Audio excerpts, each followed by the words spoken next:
네, 우리는 지금 이 사도 바울이 예루살렘을 갔다가 뜻하지 않게 고소에 휘말려서 2년이 넘는 기간 동안 지지부진하게 재판이 진행되는 과정을 지금 함께 읽고 있습니다.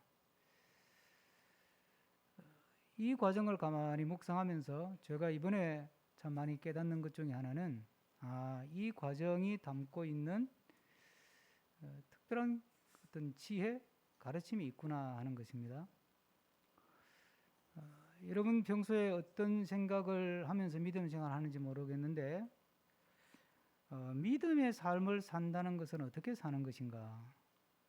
특히 이렇게 로마로 가야 되는데 로마로 가는 길은 안 열리고 계속 뭐 이렇게 영양가 없이 실속 없이 별 의미 없이 시간을 죽이면서 계속 길이 이렇게 꼬이고 막히고 지루하게 재판이 진행되고 이것처럼 우리 또한 그렇잖아요. 어떤 문제가 빨리 좀 해결이 되면 좋겠고 그 일이 척척 진행이 되면 좋겠고 그런데 그렇게 안 된단 말이죠. 예? 우리 자녀들의 문제도 그렇고 개인적인 문제도 가정사도 그렇고 그럴 때 우리 믿음으로 사는 사람은 어떻게 대처하느냐, 어떻게 반응을 하며 살아야 되느냐 하는 것을 묵상하는데 아주 좋은 본문이다. 그래서 오늘 제가 설교 제목을 지루한 재판 과정이 주는 또는 그런 과정을 통해서 얻는 지혜가 뭐냐 하는 제목을 붙여봤습니다.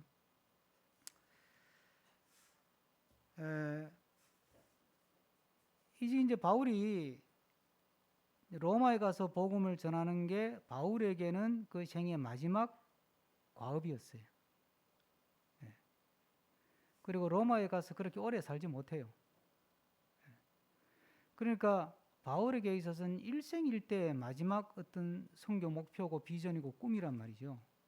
바울은 복음 전하다가 죽는 게 자기 목표 꿈이니까 그게 마지막 이제 필생의 사업이야.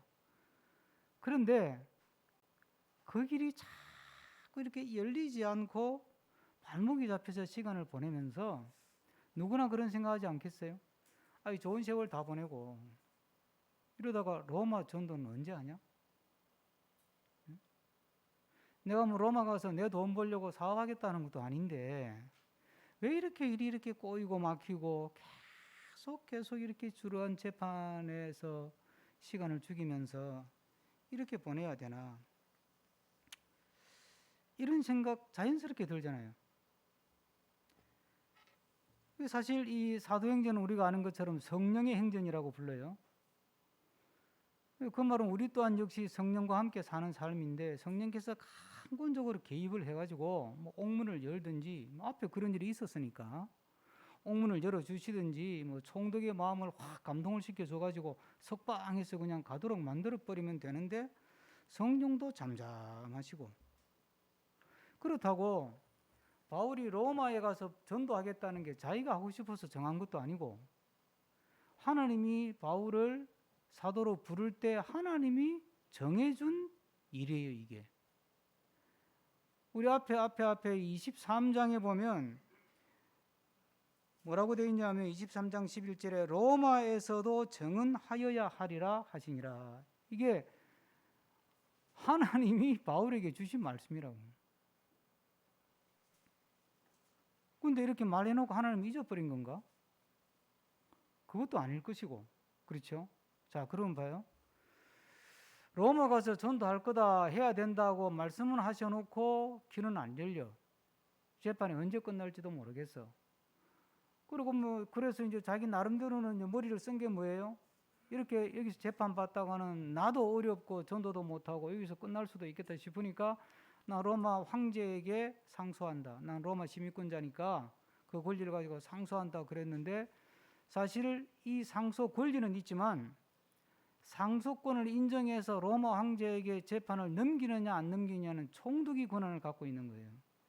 내용을 보니까 이거는 황제에게 넘길 정도의 사안이 되면 이첩을 하는 거고 이거는 뭐 일거리도 아니네. 이거는 뭐 자기 선에서 끝내도 되는 이야기인데 근데 이게 바울을 조사해 보니까 죄도 별로 없어.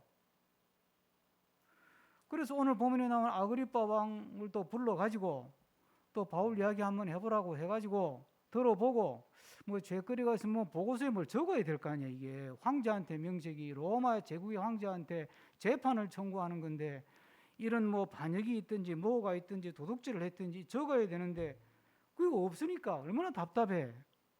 그러니까 이 지금 베스도도 진도를 못 내고 있는 거고,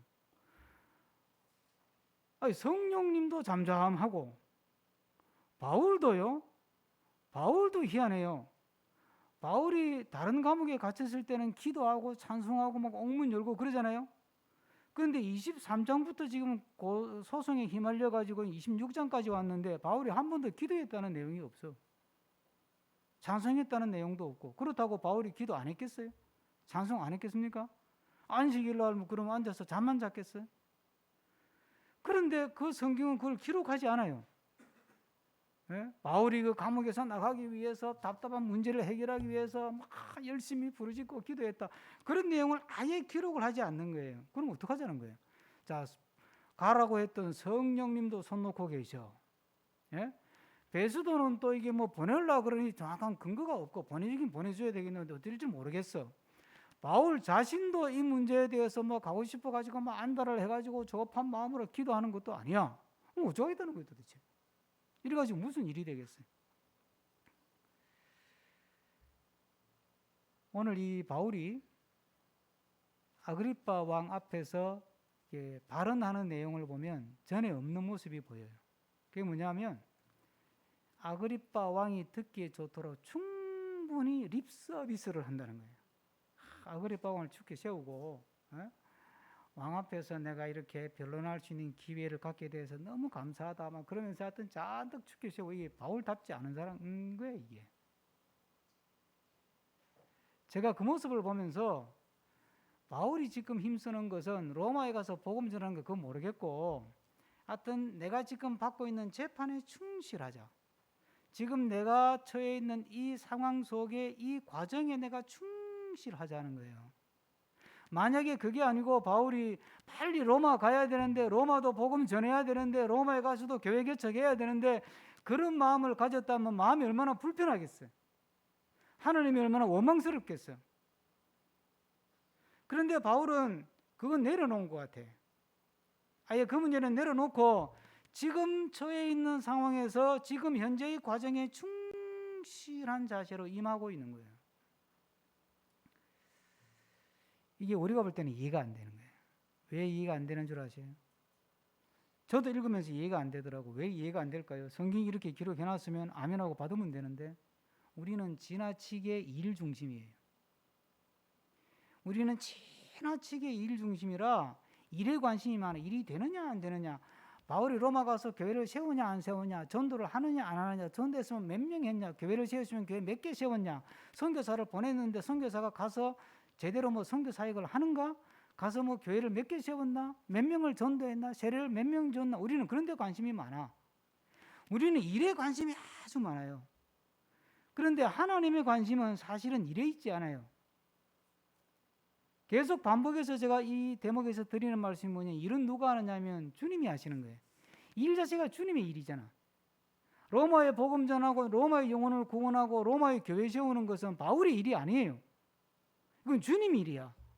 주님의 일이니까 주님의 일은 주님이 하시는 거예요. 이건 대원칙이야. 예? 주님의 일은 주님이 하지 바울이 간다고 되고 바울이 안 간다고 안 되는 문제가 아니라니까.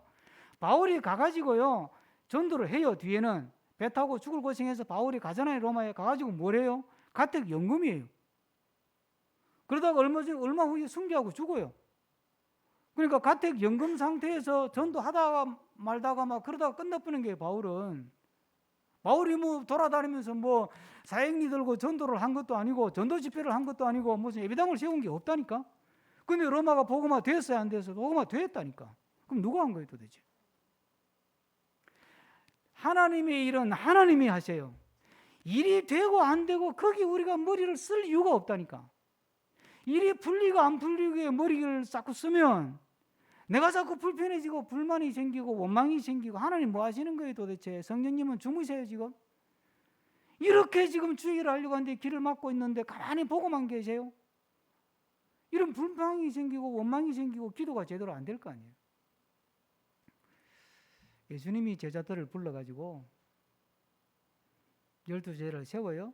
그리고 하신 말씀이 뭐냐면, 여러분 잘 아시는 말씀이에요. 마가복음 3장 14절인데, 이에 12를 세우셨으니 이는 자기와 함께 있게 하시고 또 보내사 전도도 하며, 이렇게 돼 있어요. 그러니까 12제자를 불렀다. 뭐 하려고 불렀다고요?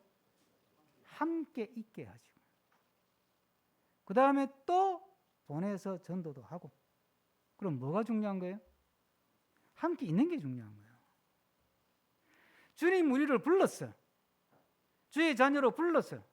우리를 일시켜 먹으려고 부른 게 아니라니까요. 예? 우리가 주의 종이라고 표현하지만 이 종이 부려먹기 위한 종이 아니라는 뜻이에요. 주님은 우리를 일꾼으로 쓰는 것보다 더 우리와 함께 있고 싶어 하는 거예요. 예? 함께. 같이 이야기하고, 같이 밥 먹고, 같이 여행도 하고, 같이 공부도 하고, 예? 같이 삶을 살고 싶어 하시는 거예요. 그게 주님께서 우리를 구원하시고 부르신 가장 중요한 목적이고 이유예요. 그런데 우리는 주님과 같이 있는 것에 대해서는 별로 관심이 없어. 우리 일에 관심이 많아. 왜? 일에 관심이 있는 이유가 있어요. 일을 하면, 일이 잘 되면 누가 기분 좋아요? 하나님도 기분 좋겠지만 사실은 내가 기분이 좋은 거야. 내가 유능하네. 아유, 나 능력이 있는 사람이야. 내가 유능감을 느끼고, 내가 기분 좋고, 내가 성취감을 느끼고, 내가 보람을 느끼는 거예요. 결국은 하나님 좋으라고 일하는 것 같은데 사실은 자기 좋으려고 일한다는 이야기가 되는 거예요, 이게. 우리가 주의 일을 하고 믿음의 길을 가면서 이 부분을 정확하게 볼 수 있어야 돼.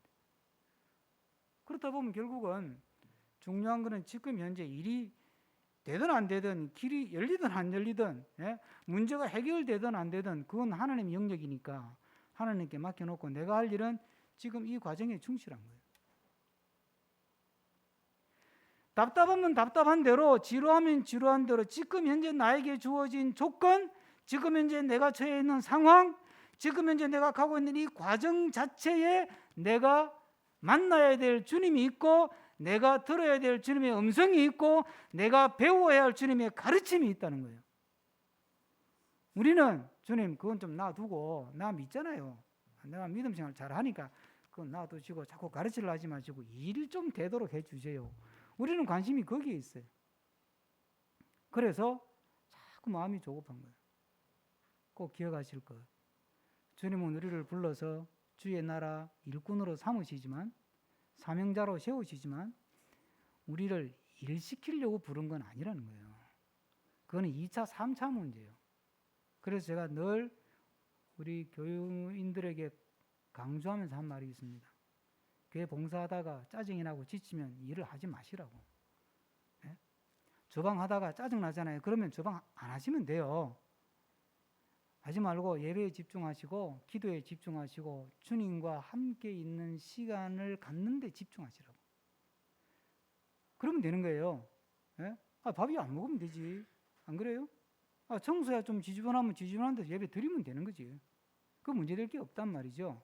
그러니까 주님이 원하시는 것은 우리가 주님과 함께 있으면서 주님과 더 친밀해지고, 주님과 정말 친한 친구가 되고, 우리 찬양처럼 신실한 친구 되기 원합니다. 찬양했잖아요.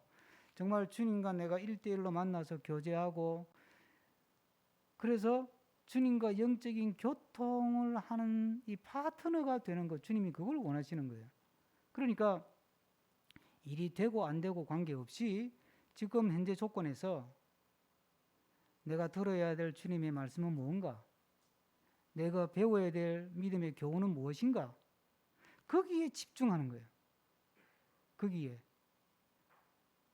거기에 집중하다 보면 일은 주님이 하신다니까?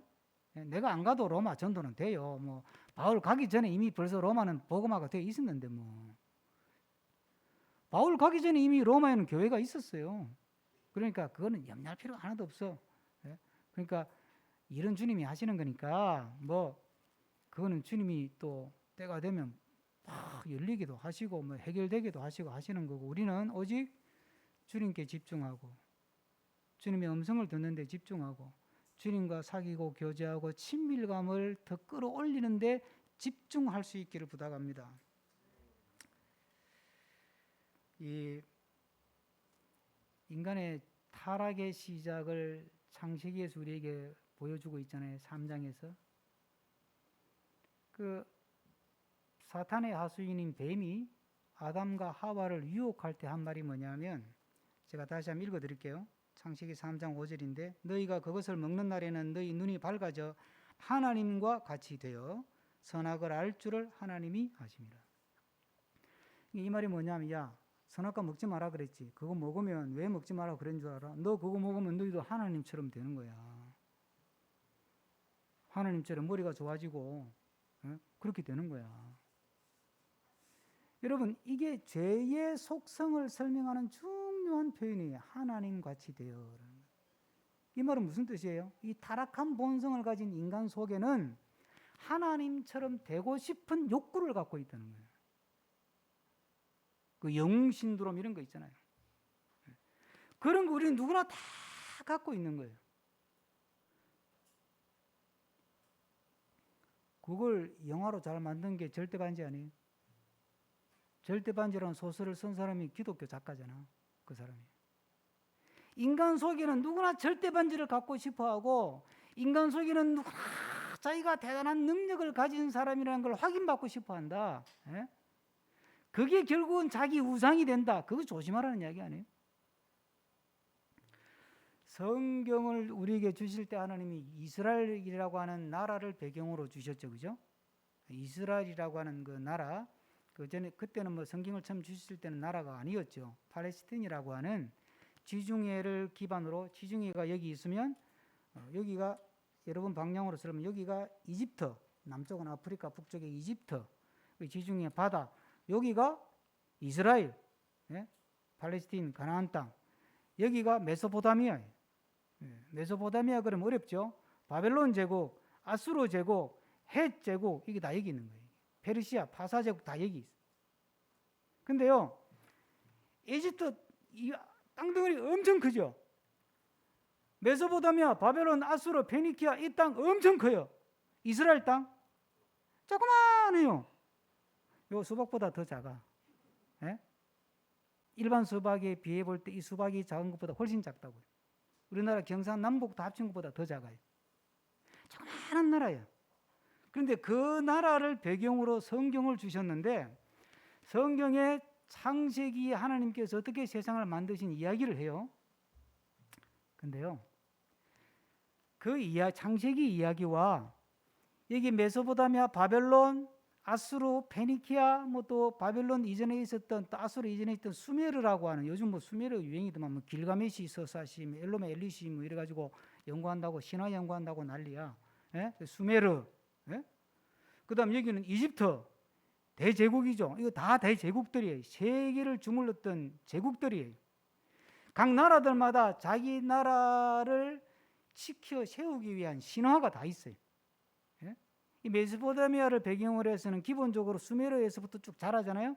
그러니까 이 엘로마 길가메시 서사시라고 하는, 길가메시라고 하는 영웅이 나타나가지고, 예? 그 다음에 엔키두라고 하는 또 영웅이 나타나고, 그 다음 훈반바라고 하는 영웅이 나타나가지고 뭐 하여튼 치고받고 하는 이야기야 그게. 예? 이 사람들은요 초인이야. 초인. 반신반인 비슷하고요, 나쁘게 말하면 괴수고 좋게 말하면 마블이야. 요즘 유행하는 젊은이들 좋아하는 마블. 막 빛을 쏘고 하늘을 날고 난리가 아니야. 이집트도 하여튼 여기도 수많은 신화가 있고 수많은 신들이 있어요. 여기에 주신은 마르둑이고 여기 주신은 라신인데, 여기도 수많은 신들이 있는데 여기도 보면요, 이 신들 중에 반신반인이 많아요. 스핑크스 보면 알잖아요. 예? 몸은 사람인데 머리는 짐승, 이런 신들이 많아요. 뭐 토트 이런 신들은 꼭 사람같이 생겼는데, 근데 머리는 이렇게 새머리야. 예? 짐승 머리, 늑대머리 비슷하게 이렇게 새머리 비슷하게. 이런 신들이 나오는데 이게 대단한 능력을 갖고 있어요. 막 하늘을 주무르고 태양을 주무르고 땅을 주무르고 별별 걸 다 주물러요. 그런데 이상해요. 그 엄청난 양대 대륙의 제국의 신화들은 그렇게 대단한 초인적인 능력을 가진 그런 마블급의 인물들이 등장을 하는데 창세기에는 그런 인물이 한 명도 안 나와요. 창세기에는 여호와 하나님 엘로힘하고 그 다음에 등장하는 게 아담과 하와예요. 마블급에 해당되는 게 딱 하나 나오는데 그룹이라고 하는 천사가 나와요. 그런데 이 그룹은 하나님의 수하에 있는 거지 독립된 마블이 아니에요. 그러면 결국은 이스라엘 백성을 통해서 하나님이 우리에게 주신 이야기에는 이런 초인 막 이 영웅적인 인물 막 이런 게 아예 등장을 안 한다니까요. 안 하고 나오는 게 딱 인격적인 존재가 둘이라니까. 여호와 하나님 엘로힘 그리고 인간. 무슨 얘기를 하는 걸까요? 인간은 너희들이 수많은 상상력을 동원해 가지고 뭐 토르가 됐든 뭐가 됐든 수많은 마블을 만들어낼 수 있고 수많은 반신반인의 존재들을 만들어내고 상상하고 그렇게 뭔가 좀 영웅적이고 막 대단한 어떤 그런 인물들을 너희들이 상상해내고 스스로 그냥 그런 어떤 꿈을 꾸고 싶겠지만 꿈을 깨라. 인간은 신이 아니다. 인간은 아무리 노력해도 신이 될 수 없고 하나님이 될 수 없는 존재다. 인간은 인간이야. 그래서 다른 신화들에는요 신의 피를 가진 인물들이 많아. 여러분들이 가장 잘 아는 유명한 신의 피를 가진 인간이 누구예요? 헤라클레스잖아. 헤라클레스. 뭐 얼마 전에 뭐 헤라클레스 신전이 뭐 이집트 북쪽에서 수중에서 발견됐다고 또 난리가 났더만. 그런데 성경에는 대단한 인물들이 많긴 해요. 솔로몬, 다윗 대단해, 그죠? 그런데 그들은 신의 피를 갖고 태어난 인간이 아니에요. 그렇죠? 우리하고 똑같은 인간이고 그러면서 그 솔로몬을 기록하고 다윗을 기록하고 아브라함을 기록하고 위대한 신앙의 위인들을 기록할 때 날 것 그대로를 보여줘.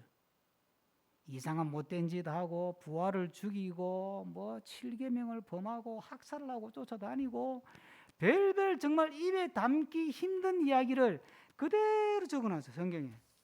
그걸 보고 누가 다윗을 존경하고 누가 자기 부인을 팔아먹는 아브라함을 누가 존경을 하겠어?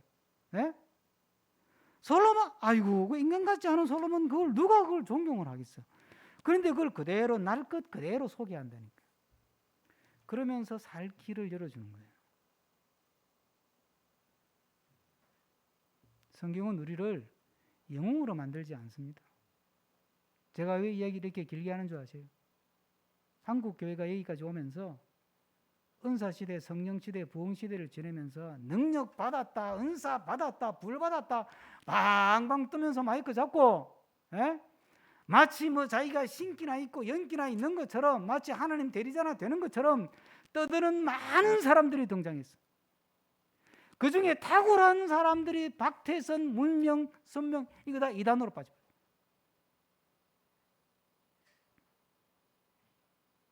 성경은 하나님은 성령은 하나님의 은혜는 우리를 영웅으로 만들지 않습니다. 오히려 영웅이 될 수 없다고 말하는 거예요. 바울하고 바나바가 전도하러 갔는데 사도행전 앞부분에 나오죠. 다 열심히 전도했더니 사람들이 바울이 말을 너무 잘하는 거야. 그러니까 그때 이제 이 헬라 사람들이 최고로 치는 말을 잘하는 신이 허메의 신이죠. 허메로스. 허메. 이 허메는 술의 신이기도 하고 웅변의 신이기도 하고. 이 허메 또는 목동의 신이기도 하고. 그래서 바울 보고는 이야 허메로스 신이 강림했다 이러고 막 치켜 세웠어요. 바나바는 바울보다 잘생겼던가 봐. 그래서 바울을 보니까 말을 잘하는데 그 옆에 서 있는 바나바를 보니까 김기봉 지사처럼 덩치도 좋고 막 그랬던가 봐. 이 인물들 잘생기고 오 저분은 제우스다 제우스 막 이야 제우스 신과 허메로스 신이 강림을 하셨다 그러고 막 절을 하고 난리가 났어요. 여러분 같으면 어떡하겠어요? 예? 여러분들이 주변에 대한민국 교회 역사 속에 능력받고 은사받고 뭐 해가지고 대단하다고 마이크 잡고 큰소리 빵빵 치는 그런 주의 종들 같으면 그때 어떻게 행동했을 것 같아요? 그래, 나는 위대한 주의 종이야. 까불지 마라. 심지어는 하나님 보고도 까불지 마라. 그러면서 대들었을 거예요, 그게. 근데 바울과 바나바가 어떻게 행동했죠? 여러분, 나도 여러분과 똑같은 성정을 가진, 똑같은 성격을 가진 인간입니다. 사람이다. 내가 여러분들에게 복음 전하러 다니는 것은 이런 헛된 짓 하지 말라고 복음 전하는 거다. 그런데 우리는 은혜 받고 능력 받아가지고 은사 받아가지고 하나님 노릇 하려고 그래요. 그러니까 이게 잘못 가는 거예요. 바울 봐요. 왜 전에는 기도해가지고 빌립보 감옥에서 기도해가지고 밤에 그냥 지진이 나고 옥문이 열리고 난리가 났었는데, 루스드라에서는 기도도 안 했는데 천사가 나타나가지고 바울은 피곤해서 잤어요. 성경에 뭐라고 기록돼요? 바울이 자고 있는데 천사가 와 옆구리를 발로 확 찼다는 거야. 그래서 놀래가 깨보니까 야, 문 열어놨으니까 나가라 이거 나왔다는 거예요. 그런데 왜 이 중요한 시기에 지금 로마로 가야 될 시기인데 여기 2년 동안 발목 잡혀가지고 지루하게 재판받는데 천사는 왜 가만 놔두냐고 이 상황을. 바울은 왜 이 문제를 놓고 기도를 안 하냐고요. 무슨 얘기를 하는 걸까요? 너희들이 은혜 받고 능력 받는다고 영웅이 되는 게 아니야. 영웅 되려고 하지 마라. 하나님의 그 은혜가 없으면, 하나님이 도와주지 않으면, 하나님이 붙들어주지 않으면 한순간도 온전히 설 수 없는 나약한 존재야. 늘 깨어서 하나님을 의지하고 붙들어야만이 그래도 무언가 사람 구실하면서 무언가 바르게 살고 말씀대로 살고 주의 나라 주의 복음 주의 영광 위해서 무언가 조금이라도 기여할 수 있는 그런 나약한 존재야. 그러니 은혜 좀 받았다고 불 좀 받았다고 방방 뜨지 말아라, 그 말 아니에요. 바울도 방방 안 떴는데 누가 방방 뜨려고 그래요? 저도 목회 초기에 좀 불 세게 좀 받아가지고 병 고치는 은사 가졌으면 좋겠어. 그것도 고생 거 했다니까. 근데 기도해도 안 주시더라고. 많이 섭섭했어요. 아니 무당도 병 고치는데 말이지 하나님 있는 목사가 병을 못 고쳐가지고 이게 쪽팔려서 이게 되겠습니까? 내가 저는 기도할 때는 조금 있는 말을 좀 이게 거칠게 해요. 개인적으로 주님과 나하고 친하니까. 그런데 하나님 뭐라고 하는지 알아요? 됐다, 막 그냥 그만해라 그냥. 바울 사도가 그랬잖아요. 이 쪽팔리게 말이지 막 하늘 뭐 입신도 3층천 갔다 천국도 갔다 오고 막 그랬는데 내 병 하나 못 고쳐가지고 맨날 콜록거리고 이게 뭡니까 하나님 이거 좀 고쳐주세요. 3번이나 기도했다는 거 아니에요? 하나님 뭐라 했다고요? 됐다 막 그냥 됐다 막 그만해라 그냥. 은혜는 우리를 영웅으로 만들지 않습니다. 은혜는 우리를 대단한 사람으로 만들지 않습니다.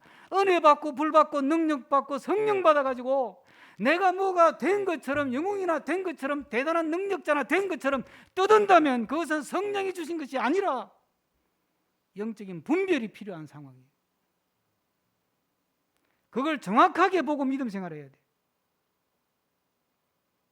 우리 모두가 바울처럼 나약하고 연약하고 평범한 인간이라는 사실을 은혜를 통해서 말씀을 통해서 철저하게 깨닫고 그러기에 주님을 의지할 수밖에 없고 주님을 붙들 수밖에 없고 주님께 기도할 수밖에 없고 은혜를 사모할 수밖에 없다는 사실을 마음에 확실하게 붙들고 살아가는 우리가 되기를 주의 이름으로 축복합니다. 기도하시겠습니다.